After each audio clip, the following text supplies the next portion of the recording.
Você sabe o que é um vício mental? Pois é, hoje nós vamos falar aqui o que é, como ele ocorre, as consequências dos vícios mentais para a nossa vida e como nós fazemos para nos proteger disso. Ei, queridos, eu sou a Grazi, aqui no canal Gratidão e Graça, para mais um bate-papo, hoje sobre os vícios mentais, algo que é importante para nós, haja vista que todos nós estamos sujeitos a situações que nos expõem aos que eu chamo aqui de vícios mentais.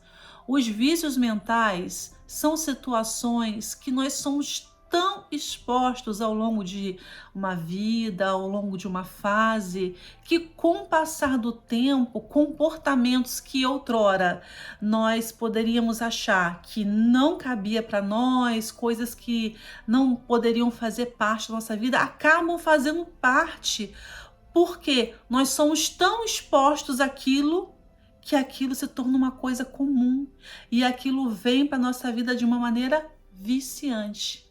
Ou seja, algo que você não consegue com tanta facilidade assim se livrar. E quem quer ser prisioneiro de algo? Quem quer ser prisioneiro de um vício? E que dirá um vício que envolve a nossa mente, algo que é tão difícil de controlarmos. Mas quando nós entendemos que aquela situação se trata de um vício mental, a gente consegue criar alguns mecanismos de proteção, considerando que, olha, sinal de alerta, esse é o meu ponto fraco. É aqui que eu vou trabalhar. Conhecendo o nosso inimigo, nós trabalhamos melhor, não é verdade? E o que acontece? Os vícios mentais, ele tem uma influência social muito forte na nossa vida. Como assim uma influência social? Porque, na verdade, se trata de situações que nós somos expostos na nossa vida social, no nosso contexto social, de uma maneira tão frequente que aquilo acaba se tornando uma coisa comum para nós. Mas não a mais correta, não coisas em que no nosso equilíbrio nós faríamos. Como assim? Vamos dar um exemplo prático? Você sabe que o lugar do sofá é na sala, certo? Só que um dia você pensa assim, eu vou botar o sofá na cozinha. O primeiro encontro com o sofá na cozinha, a primeira vez que você vai ver o sofá na cozinha, você vai se escandalizar, você vai estranhar. Uau, aqui tá estranha essa casa, como pode o sofá na cozinha? Toda vez que você entrar, nas primeiras vezes, ali naquele cômodo da tua casa, você vai olhar assim, ó, o sofá tá na cozinha. O sofá tá na cozinha. Só que depois de alguns dias, depois de algum tempo, para você, o lugar do sofá vai passar a ser na cozinha. Por quê? Existiu ali uma situação no nível social, no contexto social, que você se propôs a fazer, ou seja, retirar o sofá que fica na sala e botar na cozinha, e existiu o quê? Uma experiência mental no sentido de se habituar, se acostumar com o sofá naquele lugar que não era de origem, ou seja, na cozinha, o sofá na cozinha. E aí, com o passar do tempo, para você, o lugar do sofá passa a ser não mais na sala, mas na cozinha. Esse exemplo é para mostrar para você como os vícios funcionam. Você começa numa experiência, você começa uma vez e com o passar do tempo você vai repetindo aquilo e aí a primeira vez você é confrontado, mas você faz de novo. Você é confrontado mais uma vez, você faz de novo. O confronto vai diminuindo, vai diminuindo, vai diminuindo. Você pode, inclusive, trabalhar na sua mente no sentido de boicotar a sua mente e falar para ela que aquilo é certo, mas não tem nada a ver, mas é assim mesmo. não vai fazer nada de mal. E aí, quando você vê aquela situação que não é correta para você, aquela situação que algumas vezes não faz parte do seu senso ético e moral, você começa a repetir várias vezes. E aquilo para você já não causa mais aquele estranhamento anterior. Você começa a se acostumar com aquilo. E aí você entra numa situação em que para você aquilo é tão normal, aquilo faz tanto parte da sua vida, que você começa a fazer, repetir, e aquilo vai se tornando algo que te vicia, ou seja, você começa a querer parar e não consegue. Você não consegue às vezes ter força, ter discernimento para se livrar daquele ato, daquela situação, daquele até mesmo pensamento. Mas conhecendo e reconhecendo que há um vício ali na sua vida, naquele contexto, naquela situação, que é algo que não está sendo bom para você, você começa a trabalhar contra tudo aquilo que você não consegue vencer. Ou seja, o vício, aqueles momentos em que você não consegue se liberar daquilo, porque aquilo te traz um certo conforto, um certo prazer. E aí você começa a ver, por meio das consequências desse ato, a importância de você se livrar desse que nós estamos chamando hoje de vícios mentais. E quais são essas consequências? Eu vou falar para vocês hoje 3 consequências. O primeiro ponto é que os vícios mentais, algumas vezes, nos levam a situações que forjam o nosso comportamento. Como assim forjam o meu comportamento? Eu vou começar a agir de acordo com aquilo que eu já me habituei a fazer, e eu vou me comportar daquela maneira que, com o passar do tempo, vai se tornando uma coisa natural, espontânea para mim. E quanto mais aquilo se torna natural e espontâneo, mais difícil é para nós nos livrarmos desse ponto, dessa situação, dessa questão na nossa vida. Outra coisa que os vícios mentais trazem para a nossa vida é que ele nos faz nos perder em nossos próprios valores.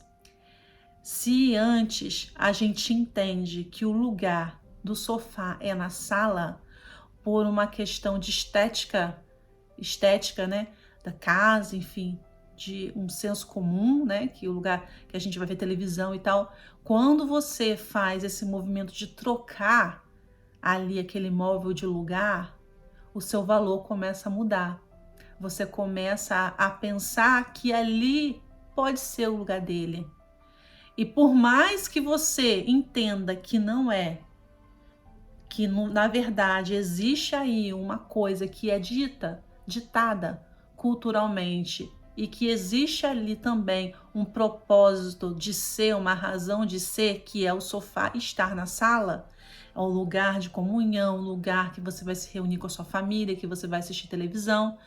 Você, quando faz esse movimento que não é o movimento esperado, você começa a usufruir de benefícios daquilo. Por exemplo, eu vou fazer comida, vou sentar, vou relaxar, vou ver o celular, vou ficar ali mesmo. Quando eu tô sentada vendo meu celular, eu já começo a ver que a panela do arroz já tá fazendo aquele barulhinho de terminar para eu desligar.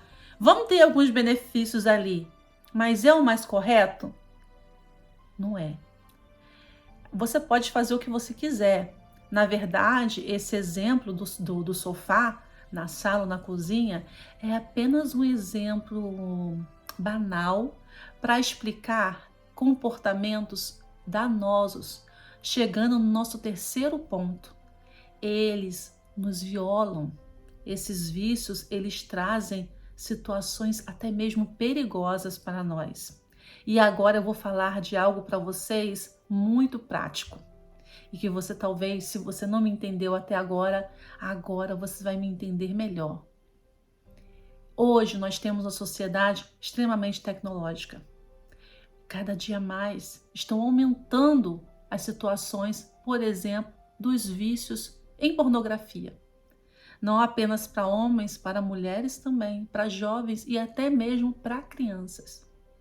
É claro que quando você vai entrar naquela situação num primeiro momento, algo vai dizer para você, isso não vai ser bom, isso não está certo.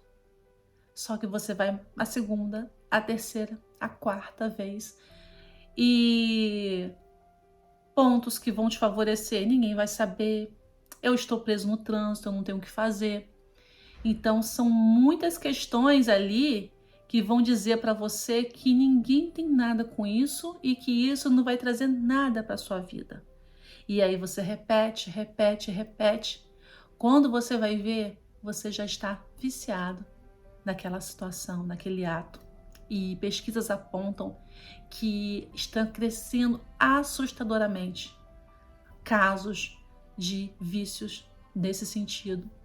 E que esses tipos de vícios que funcionam na nossa mente são piores para serem curados do que vícios como o cigarro, como a bebida, o alcoolismo, o tabagismo.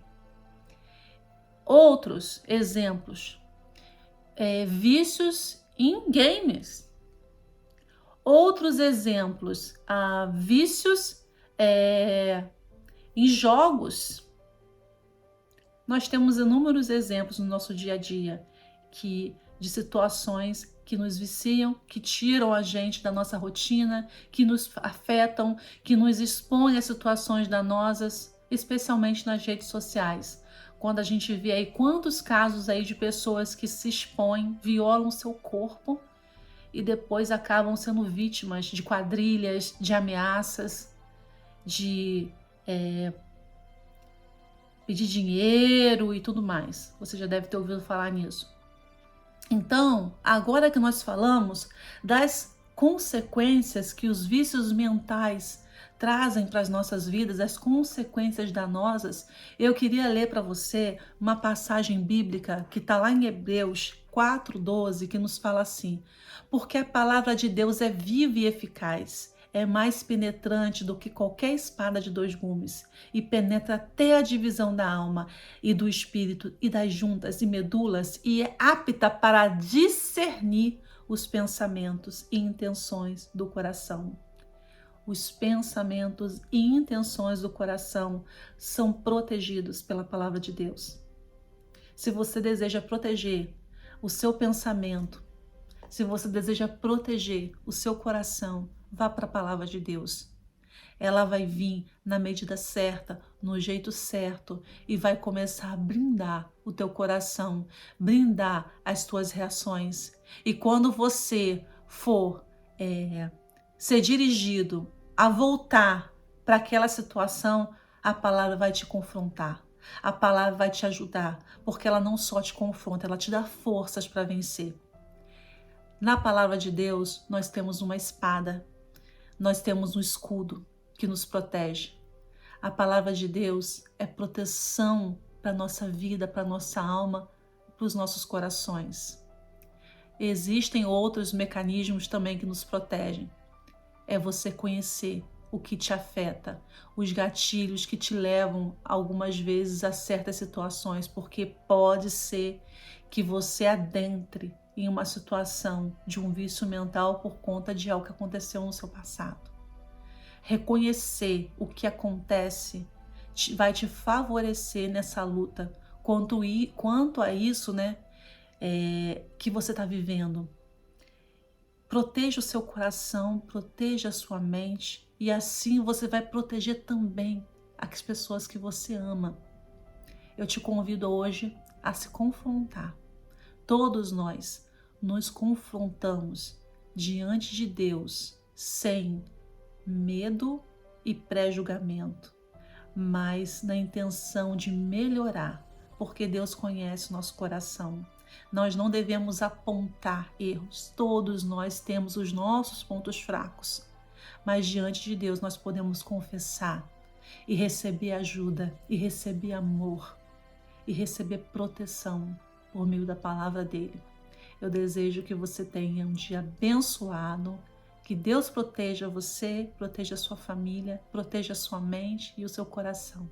Em nome de Jesus.